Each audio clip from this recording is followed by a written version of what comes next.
rispetto alla larghezza del bacino, anche un po' più ampia, a seconda delle vostre possibilità. Le punte dei piedi verso l'esterno.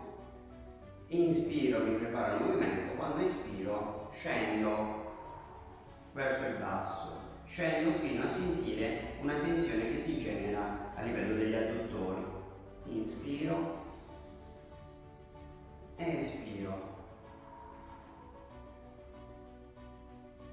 Se riesco posso allargare anche di più l'apertura dei piedi.